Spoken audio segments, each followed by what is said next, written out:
Hello friends, today we are back again with our GS question paper for the polity section. It's our third video. Today we are going to complete our polity section.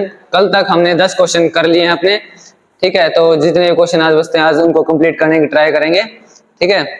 तो चलो शुरू करते हैं। Here comes our first question for today. Which one of the following statements is correct as per Constitution of India? यानी constitution जो है हमारा India का, उसके हिसाब से ये 4 स्टेटमेंट्स दी गई है, उनमें से कौन सी करेक्ट है, ठीक है। Interstate trade and commerce is a state subject under the state list. Interstate migration is a state subject under the state list. Interstate quarantine is a union subject under the union list. और last है corporation tax is a state subject under the state list. तो यहाँ पे क्या है, अपनी जो list हैं उनके बारे में बात की गई है। लिस्ट जैसे कि मैं बताया 3 टाइप की हैं। एक हमारी हो गई स्टेट लिस्ट, नेक्स्ट हमारी है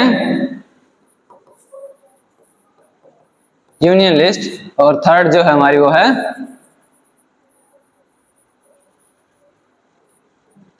कंकरेंट लिस्ट। स्टेट लिस्ट वो लिस्ट है जिसमें जो स्टेट गवर्नमेंट्स हैं वो अपने रूल और रेगुलेशंस बनाती हैं। यूनियन लिस्ट में वो है जिसमें जो सेंट्रल गवर्नमेंट है, सेंट्रल गवर्नमेंट उसके ऊपर रूल्स और रेगुलेशन बनाती है। कंकरेंट लिस्ट में स्टेट और सेंटर दोनों रूल्स और रेगुलेशन या लॉ पास कर सकते हैं, लेकिन इसमें ये बात है कि अगर दोनों के बीच में कोई कॉन्फ्लिक्ट आ जाए या ये कहें कि दोनों ने अलग अलग लॉ बना रखा है, तो जो सेंटर ने लॉ बनाया होगा वो इसके ऊपर स्टेट वाले के ऊपर चला जाएगा, और जो सेंटर का लॉ है वही लास्ट में फाइनलाइज होगा, ठीक है। तो अब स्टेट लिस्ट इन तीनों लिस्ट में क्या है कि बहुत सारे प्रोविजंस हैं, ठीक है, बहुत सारी चीजें हैं। तो अब उन सबको तो याद करना पॉसिबल है नहीं, ठीक है। बेसिकली अगर ये बात करें तो ये क्वेश्चन है, ये क्वेश्चन बस जनरल अंडरस्टैंडिंग के लिए दिया गया है यहाँ पे। क्योंकि देखो जब कोविड का टाइम था, कोविड के टाइम पे जो भी क्वारंटाइन के रिलेटेड, ये वही क्वारंटाइन है जिसमें लोगों को, यानी अगर कोई कोविड डिजीज है किसी को, तो वो उसको क्या था 14 दिन के लिए सबसे अलग कर दिया जाता था, ताकि और लोगों को कोविड से इन्फेक्शन ना हो, ठीक है। तो उसी के रिगार्डिंग, तो जैसे उस टाइम पे अगर हमें याद होगा तो जो भी क्वारंटाइन का वो था कि क्वारंटाइन आगे बढ़ेगा या घटेगा, ठीक है, बढ़ेगा घटेगा या फिर वहीं खत्म हो जाएगा, उसका क्या था, उसका हर चीज जो थी उसका नोटिफिकेशन आता था होम मिनिस्ट्री से, ठीक है। तो उस हिसाब से होम मिनिस्ट्री क्या है, यूनियन की जो होम मिनिस्ट्री है वहां से, तो इस हिसाब से ये आंसर जो होगा हमारा ये होगा।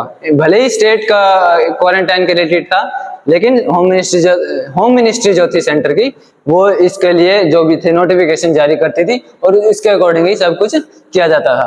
तो उस टाइम से मतलब ये था कि जस्ट जनरल अंडरस्टैंडिंग की, अगर कुछ ऐसा हमारे साथ पहले हुआ है तो उसके रिगार्डिंग थोड़ी बहुत जनरल अंडरस्टैंडिंग जो है वो हमारे पास हो, ठीक है। तो अब बात यह है कि इनमें बहुत सारे प्रोविजंस हैं, तो सबको याद कर पाना तो पॉसिबल है नहीं इतना, ठीक है। तो ये सिर्फ जनरल अंडरस्टैंडिंग के लिए था।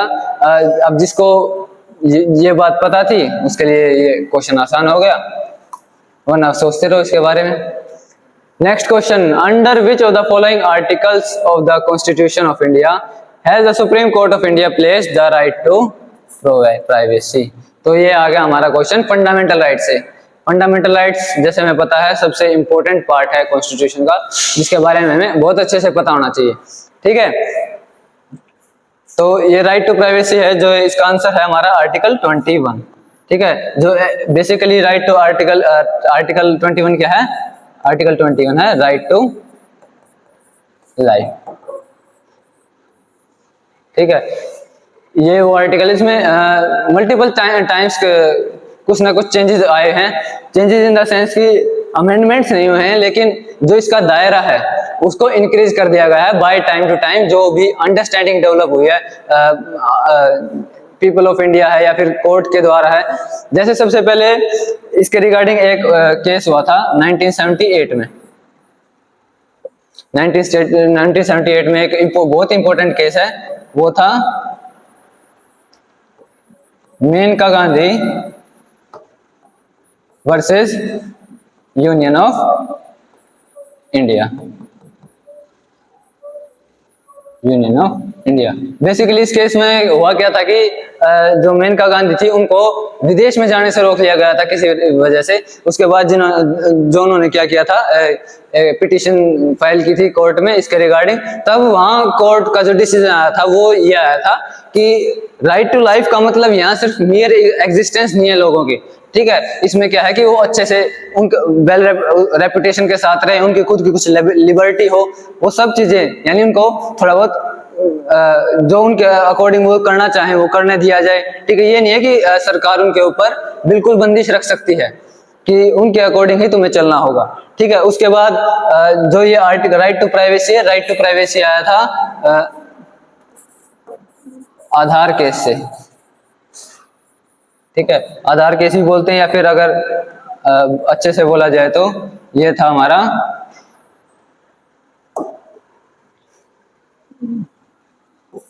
JKS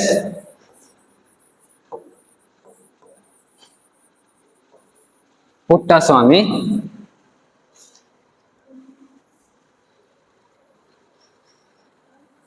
versus I guess Union of India था, ठीक है। ये क्या है, ये हैं जो मद्रास हाई कोर्ट थी, उनके रिटायर्ड जज रह चुके हैं। तो इन्होंने केस किया था जब हमारे आधार कार्ड बने थे, ठीक है। किसके रिगार्डिंग इन्होंने कहा था कि इससे आधार के जो बने हैं उनसे जो है जो लोगों की प्राइवेसी है वो कहीं ना कहीं खतरे में है। तो इसके रिगार्डिंग जब रिजल्ट आया था उसमें बोला गया था कि राइट टू प्राइवेसी है वो आर्टिकल 21 का एक इंपॉर्टेंट पार्ट है, ठीक है। तो इससे क्या हुआ, टाइम टू टाइम जैसे क्या है जो आर्टिकल 21 है उसका दायरा ऐसे बढ़ता गया। अब फिलहाल में क्या है, अगर आर्टिकल 21 की बात की जाए तो इसमें अच्छा एनवायरनमेंट मिलना, ठीक है, अच्छा खाना होना, लिबर्टी दिया जाना, राइट टू प्राइवेसी है, ये सारी चीजें क्या है आर्टिकल 21 के अंदर आ चुकी हैं, ठीक है, राइट टू लाइफ के अंदर। तो यहाँ पे हमारा जो ये है ये केस होगा हमारा आर्टिकल 21, ठीक है। नेक्स्ट क्वेश्चन हमारा है which of the following statements about the ethics committee in the Lok Sabha, ठीक है। जो एथिक्स कमेटी बनती है लोकसभा में उसके रिगार्डिंग कौन कौन सी बातें ठीक है वो डिस्कस करेंगे। पहली बात, initially it was an ad hoc committee. Second, only a member of Lok Sabha can make complaint relating to unethical conduct of member of Lok Sabha. This committee can not take up any matter that is sub judice, ठीक है। तो तीनों statement से अगर हम देखेंगे तो कुछ ना कुछ ये दो तीन टर्म्स हमारे पास आई है। तो सबसे पहले देखते हैं हमारे पास कि एथिक्स कमेटी है क्या।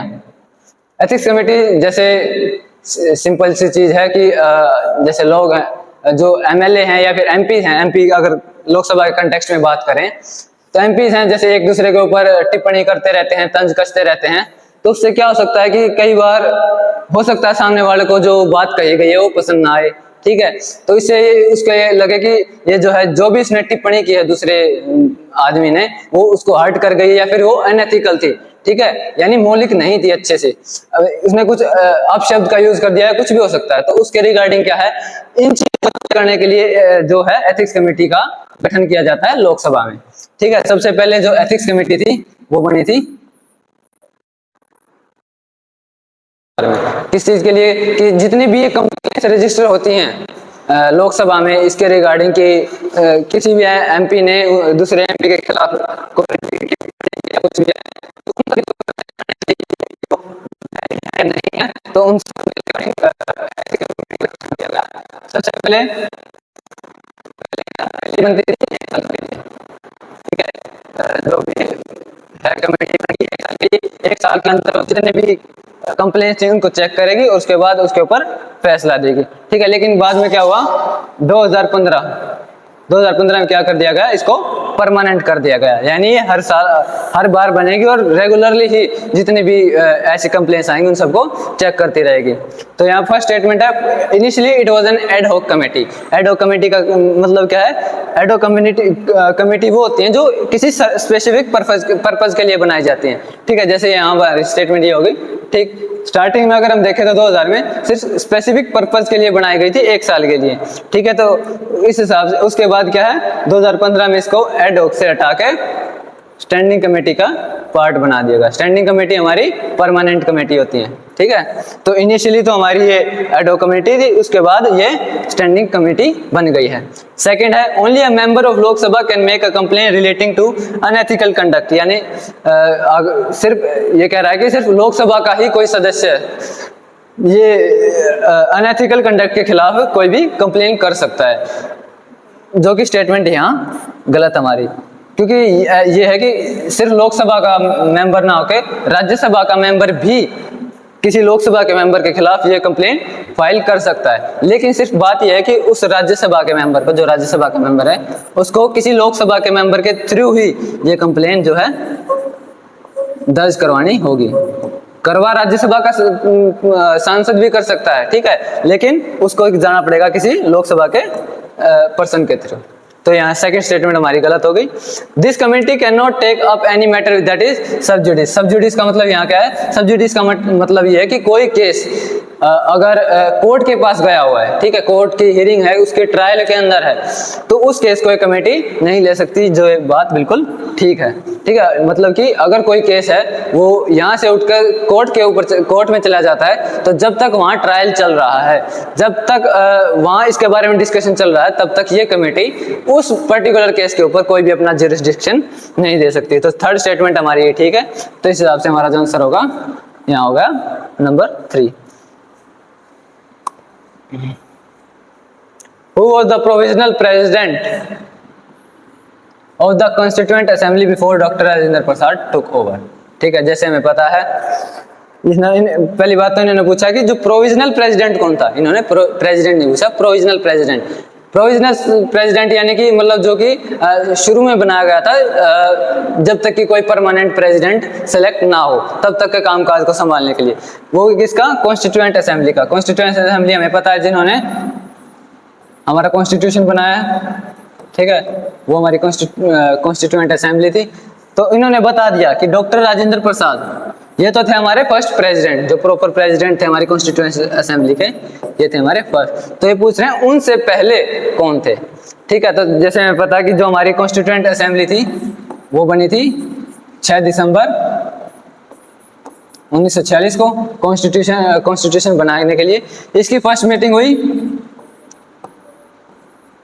9 दिसंबर 1946 में, जहां जो हमारे डॉक्टर सच्चिदानंद सिन्हा थे, इनको क्या है प्रोविजनल प्रेसिडेंट बना दिया गया था। क्यों बना दिया गया था? क्योंकि उस टाइम ये उनमें से सबसे सीनियर मोस्ट थे, ठीक है। सीनियर मोस्ट होने की वजह से इनको प्रोविजनल प्रेसिडेंट बना दिया गया। और उसके बाद 11 तारीख को डॉक्टर राजेंद्र प्रसाद ने 11 दिसंबर को, जो डॉक्टर राजेंद्र प्रसाद थे वो हमारे प्रॉपर फर्स्ट प्रेसिडेंट बन गए थे हमारे कॉन्स्टिट्यूशन असेंबली के। तो ये बहुत ही आसान क्वेश्चन था, जिन्होंने नॉर्मली पढ़ रखा है तो इजीली होने लायक था। एज पर आर्टिकल 368, आर्टिकल 368 हमारा फिर से आ गया।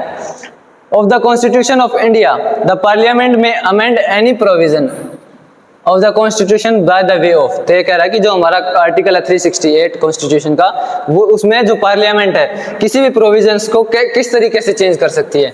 यहाँ 3 ऑप्शन दे दिए हमारे पास। फर्स्ट है एडिशन, कि कुछ उसमें ऐड कर दे, उससे हो जाएगा।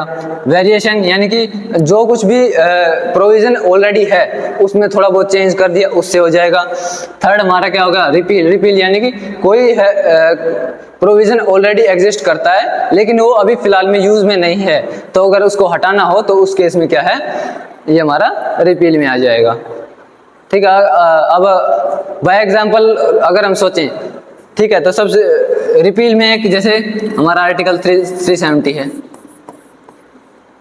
आर्टिकल 370 को हटाया गया 2019 में, ठीक है। तो ये क्या है, पहले एग्जिस्ट करता था लेकिन उसके बाद इसको नल एंड वॉइड डिक्लेयर कर दिया गया, यानी वो रिपील कर लिया गया। तो इस हिसाब से जो थर्ड स्टेटमेंट है हमारी होगी ठीक, ठीक है। वेरिएशन की बात की जाए, वेरिएशन में जैसे क्या है, बहुत सारे प्रोविजंस जो हैं एग्जिस्ट करते हैं, ठीक है, लेकिन बाय द टाइम क्या है उनके अंदर चेंजेस लेके आए गए हैं, ठीक है।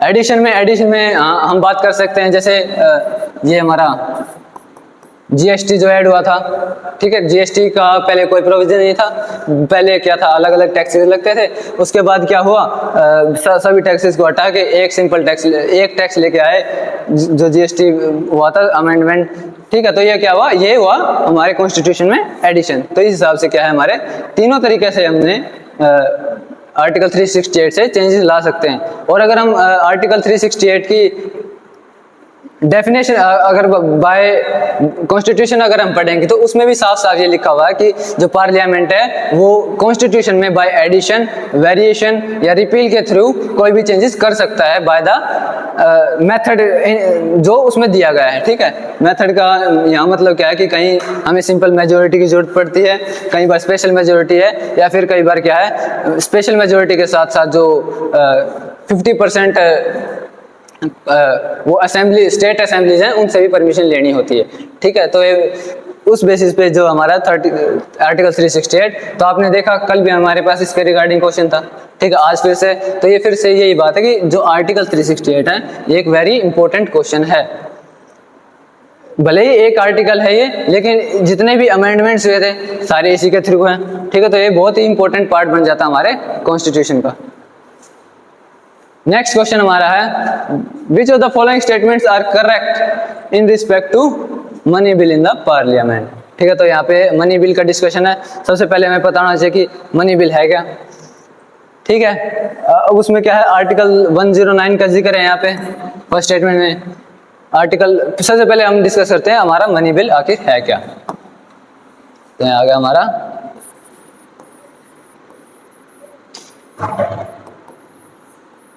ठीक है, मनी बिल है ये हमारा जो आर्टिकल 110 है, इसके अंदर इसकी हमें डेफिनेशन दे रखी है। डेफिनेशन क्या है, it is the bill that is comprising of laws governing regarding the tax policies और the borrowing policies of the government and the fund that is to be spend from the consolidated fund of India. यानी कि क्या है, जो भी हमारी सरकार की टैक्स पॉलिसीज होंगी, ठीक है, जो सरकार की बोरोइंग पॉलिसीज होंगी कि किस तरह से टैक्स वसूल किया जाएगा, किस तरह से बोरोइंग्स जो है सरकार वो करेगी, या पीपल ऑफ इंडिया से या बाहर से कहीं से भी।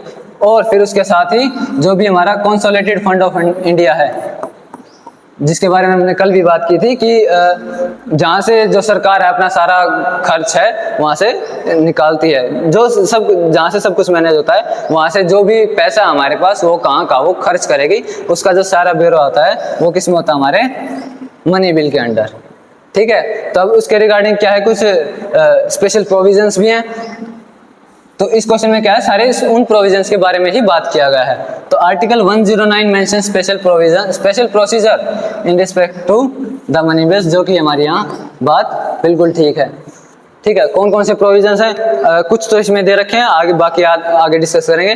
पहला प्रोविजन यही है कि money bill shall not be introduce in the council of states. Council of states का मतलब क्या हो गया, काउंसिल ऑफ स्टेट्स का मतलब हमारे पास हो गया यहाँ पे राज्यसभा। राज्यसभा का दूसरा नाम जो है वो काउंसिल ऑफ स्टेट्स है।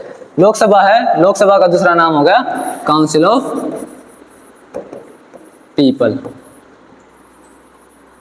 जैसे नाम से ही हम देख सकते हैं, लोग मतलब लोग, पीपल, ठीक है, और सभा मतलब जो सब उनके रिगार्डिंग जो भी काउंसिल बनेगी वो होगी हमारी काउंसिल ऑफ पीपल। राज्यसभा में, राज्य यानी कि हमारे स्टेट्स, तो काउंसिल ऑफ स्टेट्स हमारी राज्यसभा। तो ये बात हमें पता है कि मनी बिल जो है वो सिर्फ लोकसभा के अंदर ही पेश किया जा सकता है, राज्यसभा के अंदर बिल्कुल नहीं। ये जो कुछ भी लिखा है ये आर्टिकल 109 में ही लिखा हुआ है, ठीक है। सेकंड है, the Rajya Sabha can either approve the bill और suggest changes but can not reject it. ये जो थर्ड स्टेटमेंट है ये भी हमारी बिल्कुल ठीक है। ये भी 109 आर्टिकल में लिखा हुआ है कि अगर लोकसभा में मनी बिल लेके आया गया, वहां से वो पास हो गया, उसके बाद डिस्कशन के लिए वो राज्यसभा में तो जरूर जाएगा, लेकिन राज्यसभा के पास दो ही ऑप्शन है यहाँ पे, या तो वो उसको अप्रूव कर देगी, ठीक है, कि हाँ भाई तुम्हारा बिल बिल्कुल ठीक है, पास हो गया यहीं पे, उसके बाद ये प्रेसिडेंट के पास जाएगा साइनिंग के लिए, या फिर वो वापस भेज सकते हैं लोकसभा के पास कुछ चेंजेस सजेस्ट करते हुए, ठीक है। यही दो ऑप्शन है। थर्ड ऑप्शन जो है कैन नॉट रिजेक्ट इट, ये बिल्कुल बात बिल्कुल ठीक है, वो उसको रिजेक्ट नहीं कर सकता है। फोर्थ है, amendment to money bill suggested by Rajya Sabha has to be accepted by the Lok Sabha. Has to be accepted, have to be accepted मतलब ठीक है, तो यहाँ पे क्या है, यहाँ पे कंपल्शन दिखाया गया है कि जो भी चेंजेस राज्यसभा ने सजेस्ट किए हैं लोकसभा को कि तुम्हें ये चेंजेस अपने मनी बिल में करने ही हैं, तो ये करने ही पड़ेंगे लोकसभा को। ये बात बिल्कुल गलत है। लोकसभा अगर चाहे तो उन चेंजेस को मान सकता है, अगर नहीं चाहे तो जो बिल पहले था वैसा का वैसा उसे वापस पास कर सकता है। और इस केस में जो बिल है वो दोनों हाउसेस से पास किया जाए, माना जाएगा। ठीक है, एक बार चलो डिस्कशन कर लेते हैं इसके रिगार्डिंग।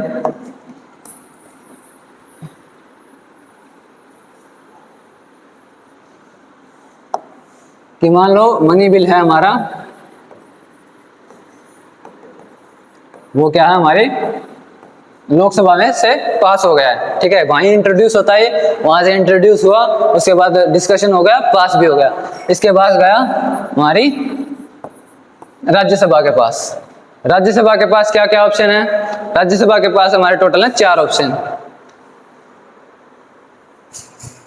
4 नहीं शायद, सॉरी 3 ऑप्शन। पहली बात कि उसको यह पास कर देगी। ठीक है, दूसरा ऑप्शन उनके पास है कि वो वापस लोकसभा को पास भेज दे विद सम चेंजेस, कुछ चेंजेस आपको करने होंगे, उस केस में ये वापस लोकसभा के पास भेज देगी। थर्ड है कि वो 14 डेज तक उसके ऊपर कोई भी डिसीजन ना ले।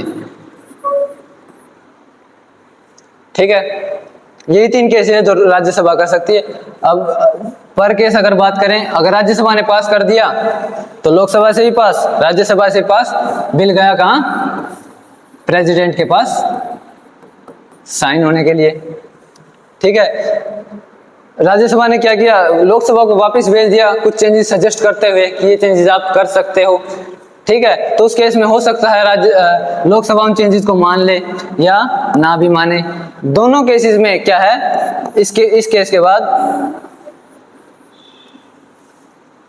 बिल को जो है पास मान लिया जाता है दोनों हाउसेज से। ठीक है, बिल पास दोनों हाउसेज से हो गया, भले ही लोकसभा उन चेंजेस को माने या ना माने। उसके बाद ये गया प्रेसिडेंट के पास। थर्ड केस में भी राज्यसभा के पास ऑप्शन है कि 14 दिन तक उसके ऊपर अपना कोई भी डिसीजन ना दे, उस 14 दिन के बाद ऑटोमेटिकली क्या है, ये बिल जो मनी बिल है वो पास मान लिया जाएगा। और इस केस में भी जो है हमारा बिल पहुंच जाएगा प्रेसिडेंट के पास। ठीक है, अब मान लो कि ये सब हो चुका है, अब पहुंच गया हमारा बिल प्रेसिडेंट के पास।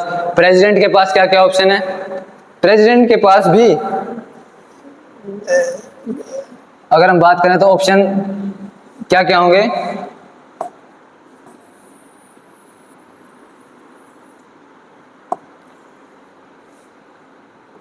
पहला ऑप्शन क्या है, अपनी एसेंट दे दे।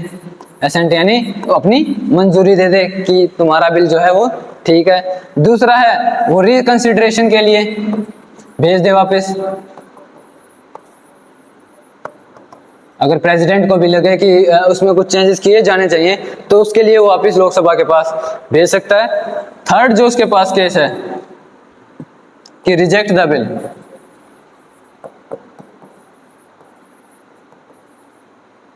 ये ऑप्शन उसके पास नहीं है।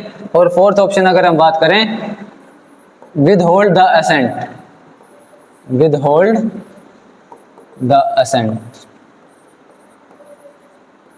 यानी जैसे राज्यसभा थी वो 14 दिन तक अपना कोई भी डिसीजन नहीं दे रही थी, ऐसे अगर प्रेसिडेंट चाहे तो अपने असेंट को विद होल्ड कर सकता है, अपनी राय को विद होल्ड कर सकता है। ये केस भी प्रेसिडेंट के पास इसके मनी बिल के अंडर नहीं होता। यानी कि प्रेसिडेंट के पास भी यहाँ 2 ही ऑप्शन है, या तो वो अपनी मंजूरी दे दे उस बिल को, मनी बिल जो हमारा, या फिर उसको रिकंसिडरेशन के लिए लोकसभा के पास वापस भेज दे। उसके अलावा ना वो बिल को रिजेक्ट कर सकते हैं, ना ही जो अपनी मंजूरी है उसको विद होल्ड कर सकते हैं। ठीक है, तो इस तरह से जो हमारा जो मनी बिल है वो पास हो जाएगा। तो यहाँ हमारा ऑप्शन क्या आ गया? तो फोर्थ को स्टेटमेंट अगर देखें तो फोर्थ स्टेटमेंट हमारी रॉन्ग हो जाती है, क्योंकि लोकसभा के ऊपर कोई कंपल्शन नहीं होता कि जो भी सजेशन आई है राज्यसभा से उनको वो माने ही। ठीक है, तो इस हिसाब से हमारा ऑप्शन हो गया थर्ड। नेक्स्ट क्वेश्चन, ये हमारा लास्ट क्वेश्चन आज का। The north eastern council was established by the North Eastern Council Act 1971. 1971 में इस काउंसिल का गठन किया गया था. Subsequent to the amendment of NEC Act 2002. 2002 में फिर इसके में क्या हुआ, कुछ amendments किए गए. The council comprises which of the following members. तो इन्होंने पूछा कि 2002 में जो NEC Act में amendment किए गए थे उसके बाद कौन कौन इनमें से कौन से वो हैं मेंबर्स जो इस कमेटी का मेंबर बन सकते हैं.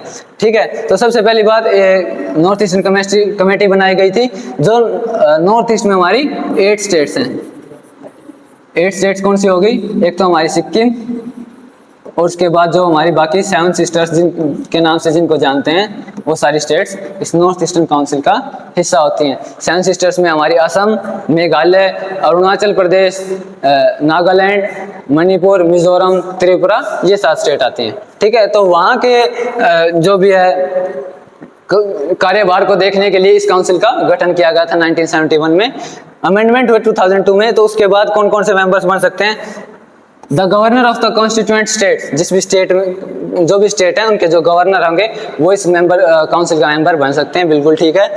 ठीक है, chief minister of the constituent state, जो चीफ मिनिस्टर्स होंगे वो भी इस काउंसिल का मेंबर बन सकते हैं. 3 members to be nominated by president of India, यानी 3 मेंबर जो हैं वो हमारे प्रेसिडेंट अपॉइंट करेंगे इस काउंसिल के लिए. 4th, the home minister of India. Home minister of India क्या है, जो 1971 एक्ट जो पास हुआ था एनईसी को बनाने के लिए, उसमें जो होम मिनिस्टर ऑफ इंडिया होगा यानी यूनियन के होम मिनिस्टर, उनको क्या किया था, इस कमेटी का एक्स ऑफिशियो चेयरमैन बनाया गया था.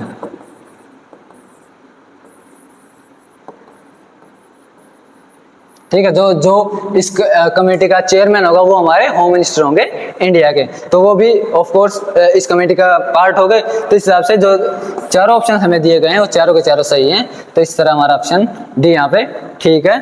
तो इसी के साथ हमारे क्या है, जितने भी क्वेश्चंस थे पॉलिटी के जो GS1 में आए थे इस साल, वो सारे हमने डिस्कस कर लिए हैं. आई होप आपको सब समझ में आया होगा.